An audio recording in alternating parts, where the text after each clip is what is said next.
주 하나님 아버지, 참으로 오늘날 이 땅의 희망은 정치가들에게 있는 것도 아니고 교육가들에게 있는 것도 아니고 기업인들에게 있는 것도 아니고 하나님의 주님의 교회에 있는 줄 믿습니다. 교회가 새로워져서 교회가 예수 그리스도의 몸이라는 그 본연의 정체성과 사명을 깨닫고 다시금 헌신할 때에 하나님이여 창조예가 하나님의 능력이 성령님을 통하여 우리 성도들의 주의 교회 안에 임하셔서 교회를 놀랍게 들어 사용하실 줄 믿습니다. 한국 사회를 바꾸어 놓으실 것이고 세상을 변화시킬 것입니다. 무엇보다도 잃어버린 영혼들을, 심령들이 하나님께 돌아오는 역사가 일어날 것입니다. 이 땅의 교회들 가운데 하나님 찾아와 주시고 우리 열린교회 가운데 찾아와 주셔서 이런 놀라운 일들을 우리가 보고 경험하게 하여 주시옵소서. 이를 위해 기도하는 우리 자신을 주님께 드리는 우리 성도들 되게 하여 주옵소서. 우리 예수님 이름으로 기도드립니다. 아멘. 오늘은 우리 주일오후 성경 공부 30일과 헌신에 대해서 함께 보겠습니다. 일부러 이렇게 맞춘 건 아닌데 오늘 오전 설교도 그렇고 우리가 밥 먹을 때 뭐 이것저것 했던 얘기도 그렇고 오후 찬양도 그렇고 물론 찬양은 제가 일부러 헌신에 대한 걸 뽑은 거지만 모든 주제들이 헌신에 맞춰지는 것 같아요. 어떤 목사님이 그런 말을 했습니다. 오늘날은 헌신을 헌신짝처럼 다 던져버렸다고. 헌신이란 것은 기독교 신앙에서 가장 중요한 것들인데 이거를 헌신짝처럼 다 던져버렸다고. 헌신은 몸을 다 드리는 겁니다. 헌손도 아니고 손만 드리는 것도 아니고 마음만 드리는 것도 아니고 헌신, 우리의 몸 전체, 우리의 인격, 우리의 삶 전체를 다 드리는 겁니다. 로마서 12장 1절은 이렇게 얘기하고 있습니다. 우리 다 함께 읽어보겠습니다. 시작. 그러므로 형제들아 내가 하나님의 모든 자비하심으로 너희를 권하노니 너희 몸을 하나님이 기뻐하시는 거룩한 산제물로 드리라. 이는 너희가 드릴 영적 예배니라. 아멘. 이스라엘 사람들은 6월절마다 하나님께 제사를 드리는 사람이었습니다. 그래서 하나님께 산제물로 드리라 그런 게 무슨 뜻인지 알았습니다.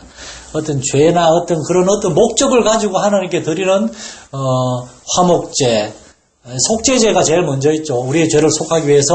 그 다음에 우리가 죄가 용서받았으니까 하나님과 우리 사이를 화목하기 위해서 화목제를 드리고, 그리고 또 뭔가 하나님께 원하는 것이 있을 때 속건제를 드리고 이런 것들이 있는데 그 이전에 제사들이 제일 먼저 드리는 게 뭔가 하면 번제입니다. 번제. 번제는 히브리 말로 번제는 다 태우다는 뜻입니다. 번제는 재물을 다 태워가지고 제사장한테 남는 게 돌아가는 것도 없습니다. 속죄제, 화목제, 속건제는 재물을 불에 구운 다음에 그 고기를 제사장들이 가져갔습니다. 그런데 번제는 완전히 제가 될 때까지 다 태워서 하나님께 다 드리는 겁니다. 제사장, 성도들 전부 다 가지는 게 하나도 없습니다. 다 드렸습니다. 여기서 말하는 산제물로 드리라는 것은 하나님께 우리 자신을 번제로 드리라는 겁니다. 하나님이 아브라함한테 뭐라 그랬습니까? 이삭을 그냥 제물로 드리라 그러지 않았습니다. 번제로 드리라 그랬어요. 번제로. 그거는 이삭을 완전히 태워서 다 드리라는 겁니다. 하나님은 오늘날 우리에게도 동일한 명령을 하십니다. 우리 몸을 하나님 기뻐하시는 거룩한 번제로 다 드리라는 겁니다. 사실 기독교 신앙이란 하나님께 우리 자신을 다 드리는 겁니다. 그런데 여러분, 이제 어린아이를 보십시오. 어린아이는 새로운 생명을 얻었습니다. 내 새끼, 내가 원하는 자식인데 얘가 내 말대로 자라납니까? 나만 사랑합니까? 아닙니다. 좀 크면은 친구들 좋아하고 연예인들 좋아하고 돈이나 달라 그러고 막 그렇게 큽니다. 그러다가 얘가 철이 들면 정신을 차리면 어머니 아버지께 참 감사하게 생각하고 어머니 아버지를 위해서 이렇게 헌신하게 되죠. 신앙도 마찬가지입니다. 우리가 처음에 예수를 믿을 때 그것은 우리가 이제 우리 것이 아니라 하나님의 것이라는 그러한 증거인데도 불구하고 우리가 하나님께 우리 자신을 온전히 드리지 않습니다. 그러나 신앙이 점점 자라면서 하나님께 우리 자신을 드리게 되는 겁니다. 드리게 되는 겁니다. 처음엔 우리 자신만 드렸다가 나중엔 우리 자신의 소유, 재물, 물질. 그래 이제 우리가 다음 주에 공부하게 될 텐데 초대교회 성도들은 예수 믿는 정보로 모였을 때 그들은 굉장히 엄청난 헌신을 보였습니다. 이제 오늘날 한국교회 어떤 목사님이 어떤 좀 유별난 목사님들은 한국교회 헌금을 너무 많이 요구한다. 그러면서 막 그런 사람들이 있고, 또 일부 이제 헌금 내기를 아까워하는 성도들은 거기에 동조해가지고 우리도 헌금 좀 줄입시다. 뭐 그런 사람들도 있는데, 초대교회 성도들은 바나바 같은 경우는 자기의 모든 재물을 다 드리고 하나님께 그야말로 말 그대로 사도로 헌신을 했습니다. 바나바는 예수님의 임명받은 사도가 아닌데도 불구하고 바나바의 그 놀라운 헌신을 보고 예루살렘 12사도들은 바나바를 가리켜서 사도라고 그랬습니다. 사도. 이분은 사도의 자격이 충분한 분이다. 오늘 한국교회 안에 별의별 이상한 얘기들이 많이 있습니다. 그러나 그런 것들이 성경에서 나온 것이 아니라 오늘날 시대의 상황이 그렇게 자꾸 우리가 따라가는 그런 거라면은, 예를 들어 자꾸 목사님들도 세금 내라고 그러죠. 저는 세금 내라고 그러면 당연히 낼 겁니다. 저는 세금 한 번도 떼먹은 적이 없습니다. 지난주에도 세금 냈습니다. 그리고 지금 자동차세 내라고 또 난리예요. 자동차를 팔아버리든지 하지. 뭐 이 자동차가 내는 게 많은지 다 냅니다. 지금 국방 의무도 다 하고 납세 의무도 다 하고 해야 될 거 합니다. 그렇지만은 왜 요즘 들어 갑자기 목회자 보고 세금을 내라 그러는지, 그냥 이런 거 가지고 그냥 정치인들이 뭐라 그러면 우린 가만히 있으면 되는데 또 우리 교회 안에 이거 가지고 막 갑론을박하고, 그런데 우리의 에너지를 그런 것 때문에 우리가 싸우고 다투고 할 필요가 없습니다. 정치인들이 모여서 의논해가지고 국가가 어려우니까 성직자들도 세금 내시오 그러면 뭐 내면 되는 거고, 그걸 가지고 우리가 안 되겠다고 막 싸울 필요도 없고 그냥 내비두는 겁니다. 하라 그러면 하는 거니까 우리는. 물론 안 했으면 좋겠지만. 그러나 저는 하라 그러면 합니다. 저는. 헌신이라는 것은 하나님 앞에 우리 자신을 온전히 드리는 겁니다. 그런데 오늘날 기독교 신앙에서 헌신이 점점 그 의미가 퇴색되고 있습니다. 성경은 헌신이 무엇인가 이렇게 얘기하고 있습니다. 나 자신의 뜻 대신에 하나님이 그분의 뜻대로 행하시도록 나의 삶을 하나님께 온전히 드리는 것. 구약시대에 동물을 죽여서 하나님께 온전히 번제로 드렸듯이 예수님이 하나님께 온전히 자신을 드렸잖아요. 예수님이 하나님 앞에 자신의 생명을, 자신의 삶을 다 드렸지 않습니까? 그런 것처럼 오늘날 그리스도인에게 하나님 원하시는 게 바로 이러한 참된 헌신입니다. 레위기 1장 2절 3절에 보면 하나님께서 이렇게 말씀하십니다. 너희 중에 누구든지 여호와께 예물을 드리려거든 흠없는 수컷으로 회막문에서 여호와 앞에 드리되 기쁘게 드리라고. 기쁘게 드리란 말은 억지로 마지 못해서가 아니라 자발적으로 드리라는 겁니다. 헌신은 자발적인 행동인 줄을 여러분 믿으시기 바랍니다. 제가 오늘 헌신에 대한 설교를 하는데 저는 여러분한테 헌신해야 됩니다. 헌신하십시오. 강요하려는 게 아닙니다. 하나님이 저와 여러분에게 헌신을 원하십니다. 이걸 딱 저는 전하고 난 다음에 여러분이 자발적으로 하기를 원합니다. 저는 목회 철학이 있습니다. 나중에 우리 교회가 이제 사람도 점점 많아지고 일거리도 많아지면 또 제가 또 딴소리 할지 모르겠지만 지금 여러분 잘 녹음해 두세요. 잘 기억해 두세요. 제가 분명히 이렇게 얘기했습니다. 저는 여러분 싫어하는 거 억지로 시키지 않습니다. 저는 그렇습니다. 저는 그것이 하나님 앞에서 너무나 안타까워요. 하나님이 일하는데 왜 이렇게 사정을 해야 됩니까? 부탁을 해야 됩니까? 목회자가 얘기하는 건 하나님이 말씀하시는 거잖아요. 하나님 여러분한테 얘야 이거 좀 해다오. 하나님 여러분한테 사정하고 부탁해야 되겠습니까? 아까 우리가 2층에서 얘기했는데 뭐 큰 교회들은 이제 주방 봉사할 때 애로가 많잖아요. 제가 서울에 한 4,500명 되는 교회 부목으로 있을 때 보니까 거기 주방팀이 있습니다. 그 주방팀에 권사님이 한 분 계시오. 그 주방팀 권사님이 10월만 되면 사무실에 찾아와가지고 데모를 합니다. 나 주방팀에서 빼달라고. 근데 이분이 요리를 너무 잘하세요. 아들은 목사님이고, 아니 아들은 아니고 사위가 목사님이에요. 그러니까 그 교회 담임 목사님이 권사님 안 하면 누가 하냐고 또 막 설득하면은 막 눈물 뚝뚝 흘리고 아멘 하고 나서 하고 난 다음에 1월달 되면 또 후회합니다. 내가 미쳤지. 내가 그때 또 속아가지고 했지. 이러면서. 그리고 1년 내내 두들두들 하면서 잘 하세요. 그리고 10월달 되면 또 찾아와가지고 저한테 막 멱살을 잡고 농담이지 막 이렇게 목사님 나 빼줘야 된다고. 담임 목사님 만나면 또 이렇게 설득에 넘어가서 또 한다고. 근데 제가 무슨 힘이 있습니까? 목사님한테 권사님 하기 싫다는데 하면은 내가 알아서 할게요. 또 그냥 이름 집어넣습니다. 사무처럼 또 해요. 지금까지도 하고 7년인가를 하고 계시대요. 주방팀장을. 이분이 하는 일이 이제 사람들 모아가지고 음식을 하는데 거의 한 300명분을 주일날마다 준비합니다. 힘들어요. 제일 힘든 건 설거지. 어떨 때는 그래서 막 부교육자들도 들어가서 막 설거지 해주고 그랬어요, 이렇게. 근데 참, 그리고 저 같은 경우 접대하면서 얘기했지만, 차운전. 차가, 거기 봉고차가 세대고, 그리고 굉장히 많은데 운전을 안 해주려고 그러니까 막 빵꾸 나면 제가 차 운전하고 와서 막 급하게 찬양인도 하고 주일날 예배가 4번인데 너무 바빠가지고 제가 한번 서울시안에 아주 작정하고 남자 집사님 한번 잡았잖아요. 그러니까 예배 끝나고 막 자원을 하신 분들이 있었는데 감사한데. 전 그렇습니다. 전 그때 마음속에 그렇게 다짐을 했습니다. 내가 나중에 담임 목사가 되면 성도들한테 해달라고 사정하지 않으리. 차라리 내가 하리. 저는 여러분이 하나님의 은혜를 받고 막 그냥 자발적으로 하는 걸 원합니다. 감사하게 우리 교회는 뭐 청소도 토요일날 내가 해도 된다 그래도 어제도 막 이렇게 집사님 몸도 안 좋은데 와서 하시고 너무나 감사합니다. 제가 말로는 제가 합니다 하지만 그건 다른 말로 하면은 제가 하니까 여러분도 알아서 하시면 됩니다. 그 뜻인 거 아시죠? 네. 왠가 하면은 여러분이 우리 목사님은 참 일 잘하시네 하고 이렇게 즐기고 있으면 안 되니까 이렇게 일이 점점 많아지면 이제 뭐 지금은 그렇게 많지 않습니다. 그래서 저는 기도하는 걸 하나님께 여러분 마음속에 그러한 자원하는 마음, 기쁨의 마음을 그리고 여러분이 그렇게 주님께 헌신할 수 있도록 하나님께서 시간과 물질과 환경을 달라고 이렇게 매일같이 기도하고 있습니다, 여러분. 자원하는 걸 하나님이 기뻐하십니다. 두 번째로 헌신은 주님께 하는 겁니다. 우리의 헌신의 유일한 대상은 하나님입니다. 때때로 우리는 뭐 요즘은 그런 교회들이 있습니다. 목회자한테 헌신하려는 사람이 있습니다. 목회자한테. 아닙니다.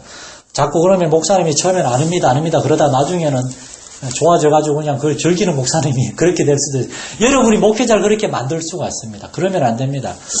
헌신의 유일한 대상은 주님이십니다. 교회도 아닙니다. 그래서 저는 교회 안에 여러 가지 일들을 많이 안 만들려고 애를 써요. 교회 안의 일들은 가장 기본적인 최소한의 일들만 하고 우리의 주된 활동은 바깥이어야 합니다.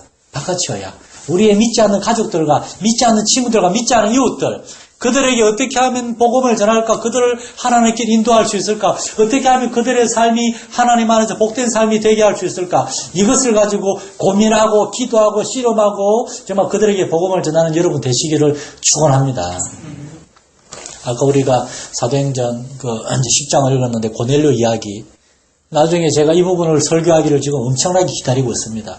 제가 말레이시아에 있을 때 이제 저는 원래 이제 현지 소수 종족 교회를 섬겼는데 말레이시아에 사는 화교들 중국인들 교회가 몇 개 있는데 이 중국인들 교회는 소수 종족들하고 별로 안 친해요.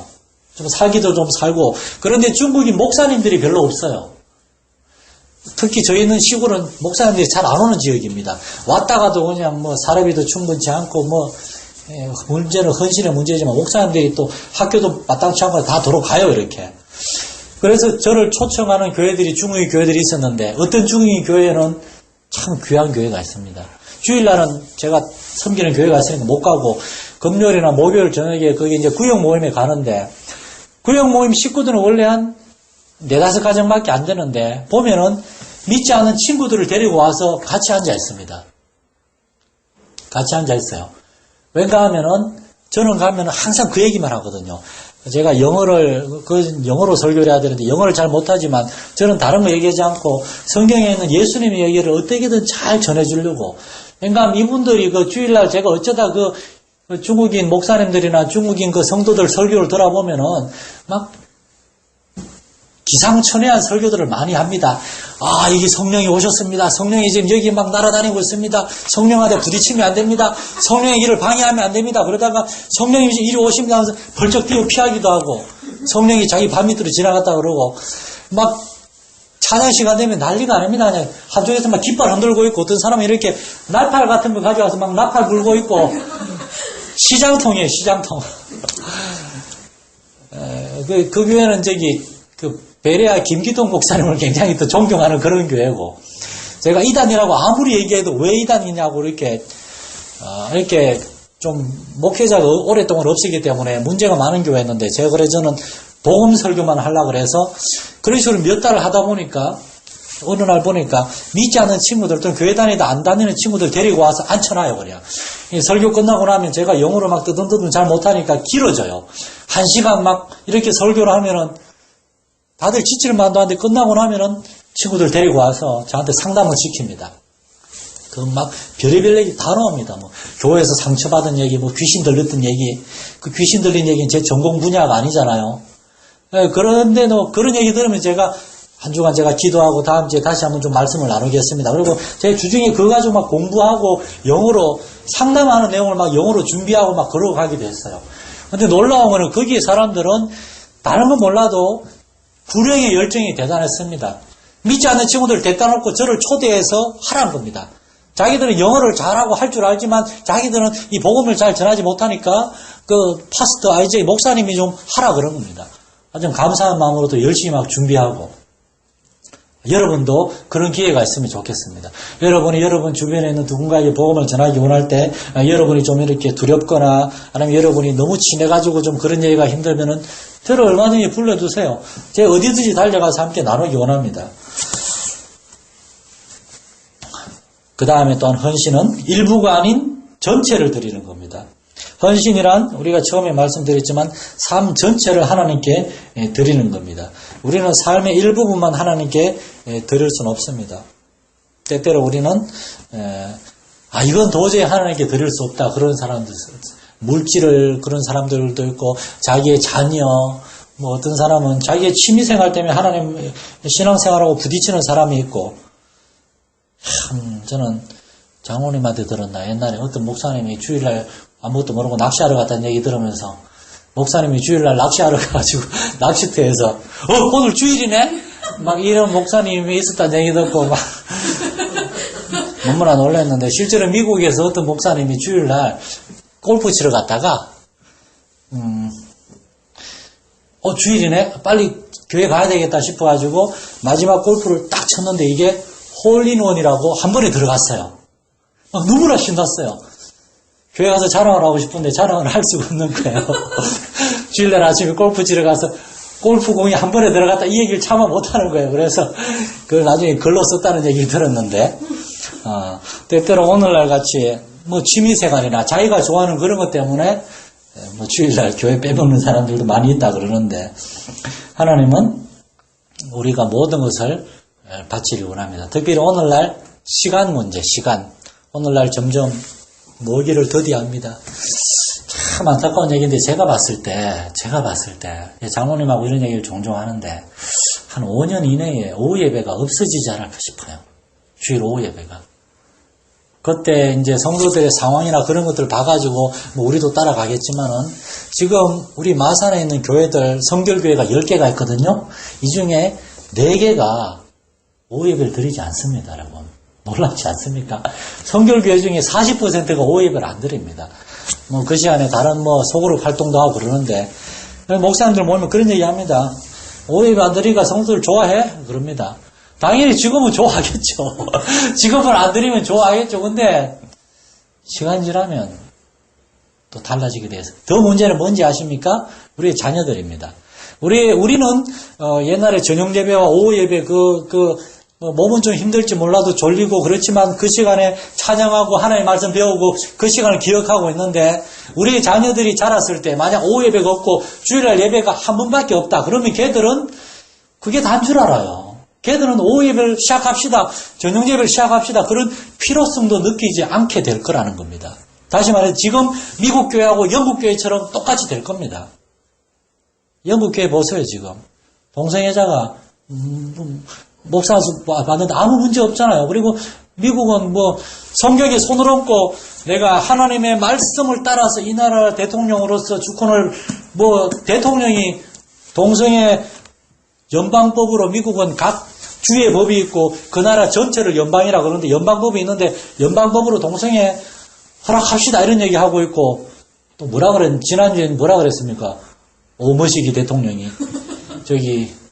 동성애를 반대하는 사람은 미국의 적이다라고 얘기했잖아요. 이게 제정신입니까, 지금? 서울엔 지금 박모짐 시장이라는 사람이 동성애를 막 지지하는 집회를 뒤에서 밀어주고 있다가 메르스 때문에 집회가 취소됐잖아요. 어떤 목사님은 그래서 메르스가 하나님께서 동생을 막으려는 하나님의 그거 있다 그러는데 제가 그분한테 그랬습니다. 우리끼리 얘기해야지 메르스 환자들이나 유가족들 알면은 돌 들고 쫓아온다고 그런 얘기 하지 말라고. 그것 때문에 우리 가족이 죽고 이래 되면 안 되는 거거든요. 우리 하나님의 뜻일 수도 있죠. 그러나 우리는 감사함으로 조용히 있어야지 겸손하게 막 그냥 인터넷에 막 그런 얘기 했다간 또 욕먹습니다. 그냥. 중요한 것은 한국교회가 점점 이렇게 예배가 줄어들고 있고 그리고 예배 시간도 줄어들고 있고 미국에 옛날에 어떤 교회가 있었습니다. 성탄절날 특별 이벤트를 많이 했어요. 어느 날 성탄절에는 강단에서 강단문이 열리면서 코끼리가 나왔다 그럽니다. 코끼리가. 왜 코끼리를 데리고 왔나 그런가 하면은 자기가 성경을 읽었는데 성경의 동방 박사들이 아마 인도에서 온 것 같대요. 인도에서. 그런 설이 있습니다. 인도에서 왔는데 인도에서 왔으면 분명히 코끼리를 타고 오다가 어디쯤에서 내려가지고 낙타로 갈아탔을 것이다. 그러면서 코끼리를 이렇게 동물원에서 빌렸어요. 몇백만 원을 주고. 그래서 성탄절날 코끼리를 등장시킨 겁니다. 그 교회 지금 교회 건물이 넘어갔습니다. 천주교회 교회 건물이 팔렸어요. 그 교회는 다른 데 지금 세대로 예배 드리고 있습니다. 그런 쓸데없는 그런 식으로 예배를 하나님께 드린 예배를 쇼처럼 바꾸는 교회 하나님 기뻐하시지 않습니다. 저는 뭐 부족하지만 저는 우리 교회는 열린교회는 말씀 중심으로 예배 중심으로 그러한 교회 그리고 기도와 전도 중심으로 가장 본질적인 거 단순한 거 재미없을 수도 있습니다. 재미없으면 얘기하세요. 제가 여러분 가서 낚시도 하러 가고 등산도 하러 가고 개인적으로 갈 테니까 교회 행사 차원에서 우리가 뭐 그냥 뭐 그런 쇼나 그런 거는 여러분 죄송한데 기대하지 마시기 바랍니다. 우리 교회는 그런 일 아마 없을 겁니다. 여러분 개인의 삶에서도 하나님께 온전히 들을 수 있는 여러분 되시기를 축원합니다. 이 책을 아까 몇 권 드렸는데 안 받으신 분들 일단 또 드리겠습니다. 제가 이 책을 굳이 이렇게 강조하는 이유는 이 책 원래 미국에서 만든 건데 한국에 이제 번역을 했는데 번역 책임자가 할렐루야 교회 지금은 원로 목사님이 김상봉 목사님입니다. 제가 이걸 말레이시아부터 봤어요. 그걸요. 저 개인적으로 매일 성경이라고 좀 더 딱딱하고 어려운 걸 하지만 일반 성도들이 보기에는 이게 참 괜찮습니다. 무엇보다도 우리 박강은 집사님하고 한수는 제가 몇 년 동안 계속 이걸 드리고 있는데 읽으면 돼요. 읽으면. 아침에 일어나자마자 화장실에 잠깐 앉아서 읽는데 5분 10분도 안 걸립니다. 읽고 그때 기도 제목이 있어요. 같이 읽고 그리고 가족을 위해 교회를 위해 기도하면 됩니다. 이렇게 하루에 짧은 시간이라도 묵상과 경건의 시간을 가지는 거 이건 너무나 중요하다고 생각하기 때문에 이렇게 나누고 있습니다. 이런 작은 시작이 바로 하나님께 헌신의 시작입니다. 하루에 가장 첫 시간을 하나님의 말씀과 함께 이렇게 시작할 수 있으면 하나님이 얼마나 기뻐하시겠습니까, 여러분? 헌신은 또한 최종적인 겁니다. 무슨 말인가 하면은 헌신은 물릴 수가 없다는 겁니다. 하나님 옛날에 무슨 일이 있었는가 하면 옛날에 몇 년 전에 서울에서 이제 부목사로 있을 때 혼자 계신 할머니가 계셨는데 할머니가 교회에 헌금을 1,000만 원을 했어요. 그러고 난 다음에 자식들이 좀 굉장히 좀 문제가 있는 분들인데 할머니 복양을 안 하기 시작했습니다.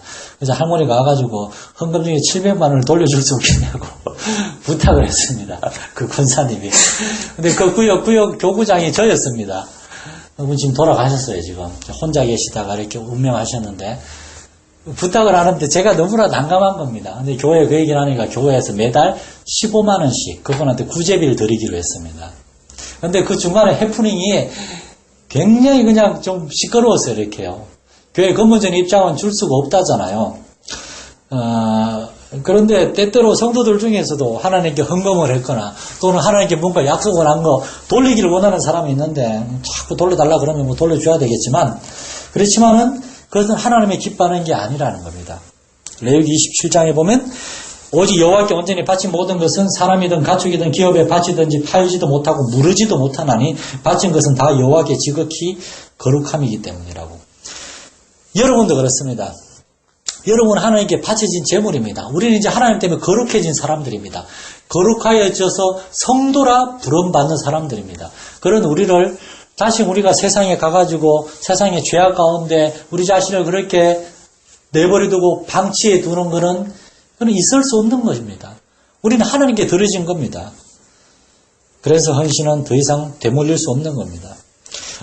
이제 옛날에 그런 제도가 있었잖아요. 헌화식이라고. 오늘날 유아 세례를 하잖아요. 그 유아 세례는, 원래 세례는 내가 믿음을 고백했을 때 받는 겁니다. 근데 헌아식이라는 것은 아이를 같이 이렇게 바치는 겁니다. 부모님이 주체입니다. 그런 다음에 얘가 이제 성인이 되면은 스스로 무언가를 결정할 수 있는 나이가 되면은 다시금 세례를 받습니다. 그때 그 스스로 믿음을 고백하는 겁니다. 그렇다면 헌화식은 왜 하는가? 헌화식은 부모님이 이 아이를 하나님께 바치고 내가 이 아이를 하나님 잘 믿는 아이로 내가 책임지고 키우겠습니다. 그런 부모님의 헌신의 표식입니다. 우리 성도들, 자녀들을 하나님께 바칠 수 있는 여러분 되시기 바랍니다. 서울신학대학 보내라는 말이 아닙니다. 저는 신학대학 가려는 사람이 있으면 말립니다. 말려요. 저는 그렇게 생각합니다. 하나님이 여러분이나 혹시나 또 박하는 집사님이나 한수가 갑자기 와서 하나님이 저를 목사로 부르시는 것 같습니다. 그런 얘기하면 저는 이렇게 얘기할 겁니다. 도망갈 수 있는 데까지 도망가 보세요. 도망갈 수 있으면 하나님이 부른 게 아닙니다. 이해되시죠? 하나님이 부르시면 반드시 돌아오게 되어 있습니다. 그런데 도망갈 수 있으면 그건 부른 게 아닙니다. 그런데 어떤 사람은 뚫고 가버려요. 근데 모르겠습니다. 그분이 그만큼 하나님께 정말 결단을 했으면 뭐 그럴 수도 있는데 저는 웬만하면 말리고 싶어요. 가뜩이나 요즘처럼 목사들이 너무나 많고 교회도 별로 없을 때는. 그리고 또 하나 마지막으로 헌신은 지속적인 것입니다. 구약시대는 아침 저녁으로 하나님께 제사를 드렸습니다. 우리의 헌신도 지속적이어야 되고 날마다 주님께 드리는 것이 되어야 됩니다. 그래서 바울 사도 뭐라고 고백합니까? 나는 이거 한 가지를 자랑하는데 바울이 자랑할 게 얼마나 많습니까? 그거 얼마나 많은 은사와 정말 놀라운 체험이 있습니까? 학문도 많고 정말 선교사로서 오랫동안 일했고 교회도 많이 세웠고 그런데도 바울은 딱 한 가지를 자랑합니다. 단언하노니 나는 날마다 죽노라. 자신을 십자가 앞에 못 박는 겁니다. 우리의 혈기를, 우리의 교만을 오늘 아침에 큐티하는데 그 잠언 27장인가 17장에 그 얘기가 나오더라고요. 다른 사람이 우리를 칭찬한 건 상관없지만 내가 나를 칭찬하면 안 된다. 그게 굉장히 와닿더라고요. 이렇게요. 내가 자부심을 가지고 내가 우쭐하고 저는 개인적으로 막 제가 설교를 되게 잘하는 줄 알았어요. 옛날에. 근데 열린교회 와가지고 제가 완전히 그냥 폭삭 그냥 꼬꾸라졌습니다. 그냥. 제 아내가 항상 저한테 하는 얘기가 그럽니다. 설교 준비 좀 더 제대로 하라고. 하나님의 말씀으로 듣습니다. 진짜. 시간은 서울에 있을 때보다 더 많아졌는데 말씀을 준비하는데 더 열심을 더 온전히 좀 기울이지 못하는 것 같아요. 너무나 부끄러워요. 교만했던 겁니다. 하나님의 말씀을 볼 때 이게 뭐가 덮여가지고 말씀을 깊이 있게 보지 못한 겁니다. 세상 사람들에 대해서 우리가 그리스도인이라는 그것은 내가 예수 믿는 사람입니다라고 말하는 것으로 충분하지 않습니다.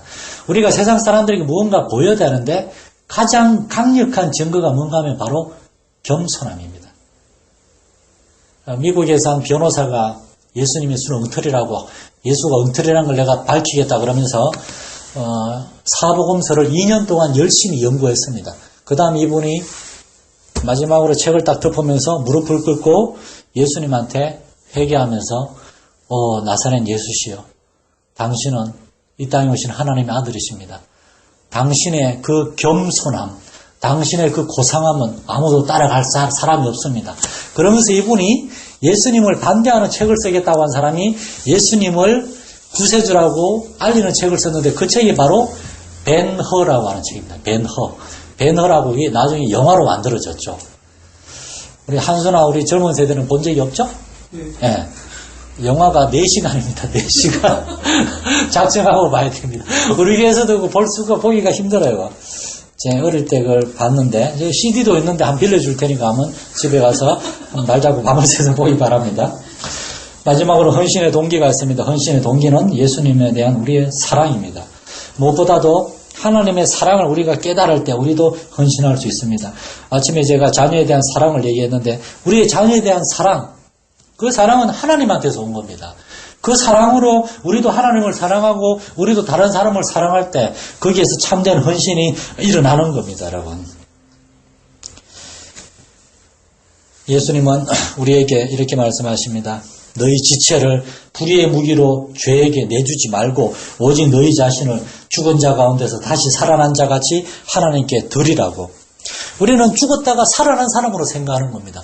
죽었다가 살아났으면 우리는 이제 우리 게 아닙니다. 우리를 다시 살리신 분 소유입니다. 러시아의 유명한 소설가 도스토옙스키라고 있습니다. 욕이 아닙니다. 도스토옙스키. 이 사람이 정말 놀라운 기독교 소설을 많이 썼습니다. 그런데 이 사람은 원래 굉장히 교만한 소설가였습니다. 그런데 이 사람이 한 번은 정치범으로 몰려가지고 저렇게 시베리아의 포로수 용소에 있다가 거기서 사형 언도가 됐어요. 그래서 이제 저기 쭉 벌판에 나가서 이렇게 소리 묶여가지고 서 있습니다. 저기서 군인들이 총을 들고 있습니다. 땅 쏘면 끝납니다. 그때 그 사람은 나는 이제 죽는구나 싶었습니다. 그런데 사형 집행 직전에 황제로부터 칙령이 왔는데 도스토옙스키는 무죄방면한다. 사형이 취소가 됐습니다. 그때 이 사람이 무죄방면 풀려나가지고 시베리아에서 이제 러시아 모스크바로 내려오면서 터벅터벅 내려오면서 그 몇 달이 걸리는 길을 여행하면서 하나님께 회개하고 자기가 죽었다가 살아난 사람이라고 생각하고 내가 앞으로는 하나님을 높이는 하나님의 말씀을 사람들에게 쉽게 설명하는 그러한 소설을 쓰겠다 그러면서 가라마조프의 형제들 뭐 그런 거 여러분 별로 잘 모르실 텐데 아니면 뭐 죄와 벌, 백치 요즘은 이런 책들 뭐 거의 안 읽는 시대지만 굉장히 성경적이고 막 그냥 그런 책입니다. 그러한 책들을 쓰는 사람이 되었는데 우리가 예수를 믿는다는 것은 죽었다가 살아난 겁니다. 여러분 믿으시기 바랍니다. 우리는 이제 지금 새로운 생명을 얻은 겁니다. 더 이상 이제 세상을 위해서 살 이유가 없습니다. 우리가 하나님을 위해서 우리 자신을 드릴 때 여러분 하나님 여러분을 다 책임져 주시는 줄 믿으시기 바랍니다. 제가 때때로 요즘 믿음이 약해져 여러분한테 조금 신세 타령을 많이 하지만 제가 이 신세 타령 하면 제 안에는 별로 안 좋아요. 집안 얘기 좀 작작하라고. 부끄럽고 그런데 제가 자꾸 이런 간정 비슷하게 하는 거는 제가 이러한 가운데 있으면서도 하나님께 감사하다는 겁니다. 제가 하나님께 감사하다는 겁니다. 저는 우리 열린교회 오게 된 것도 하나님의 특별한 섭리가 있었습니다. 제가 처음에 여기 올 때 서울에 있는 우리 교회 성도들하고 친구 목사들이 다 반대했습니다. 근데 지금 여러분 그 대부분의 사람들이 이렇게 고백합니다. 하나님의 뜻이었구나. 네가 그 마산에 간 게 하나님의 뜻이었구나. 마산의 몇몇 목사님들도 그런 얘기 합니다. 박 목사고 오고 마산은 우리 목사님들이 모임이 되게 좀 활성화된 것 같아. 너무 등산 얘기를 많이 하긴 하지만 등산도 자주 가고 모여서 운동도 많이 하고 내일 오후에도 고성에 운동하러 오라 그러는데 아무도 안 가려고 그럽니다. 제가 막 갑시다 이렇게 해야지 겨우 가요. 이렇게. 하나님께 감사하다는 겁니다. 저와 여러분이 하나님께 헌신할 때 우리의 마지막 소원이 있습니다. 뭔가 하면은 이 땅에서 우리가 하나님의 복을 받고 우리의 자녀들이 잘 되고 내가 그렇게 부유하고 그렇게 안락한 삶을 살다가 하나님께 부름받는 거 하나님이 원하시면 전 여러분이 그러한 삶을 살기를 소원합니다. 그러나 때때로 어렵고 힘들고 답답한 일이 있다 하더라도 나중에 우리가 하나님 앞에 나아갈 때 하나님이 저와 여러분에게 이렇게 말씀하시는 걸 상상해 보십시오. 잘하였도다. 착하고 충성된 종아 내 아들아 이제 너를 위해 예비된 의의 멸류관 너 때문에 기뻐하는 나 주인의 즐거움에 너도 참여하라. 이게 저와 여러분에게 정말 가장 소원하는 우리의 최종적인 우리의 달려갈 길 다 마치고 하나님 앞에 나아갔을 때 하나님 앞에 듣고 싶다는 그러한 말이 될 수 있기를 여러분 축원합니다. 살아계신 하나님 아버지 오늘날 헌신이라고 하는 주제는 참으로 도외시되고 있는 그러한 주제인데 오늘날 우리가 이 오래된 성경의 이 메시지를 다시금 상고하는 것은 오늘날 우리 주님의 교회인 우리가 이것을 회복할 때에 하나님 영광 받으시고 우리 가운데 능력 있게 찾아오셔서 우리를 새롭게 하실 것이라는 것을 우리가 믿기 때문입니다. 세상 가운데 해야 될 일은 너무나 많은데 오늘날 주님의 교회들은 더욱더 힘이 약해지고 있습니다. 우리가 새 힘을 얻어야 되겠습니다. 하나님이여 우리 성도들 주님께 우리 자신을 드릴 때 주님 받으시고 영광을 받으시고 우리에게 성령의 능력으로 함께 하셔서 우리를 통하여 살아계신 하나님 은혜의 하나님 사랑의 하나님이 우리 이웃들에게, 우리 주변 사람들에게 증거되는 역사가 일어나게 하여 주시옵소서. 새롭게 시작하는 한 주간의 삶을 지켜주시고 주님 선하게 인도하여 주시기 원합니다. 우리 주 예수님 이름으로 기도드립니다. 아멘.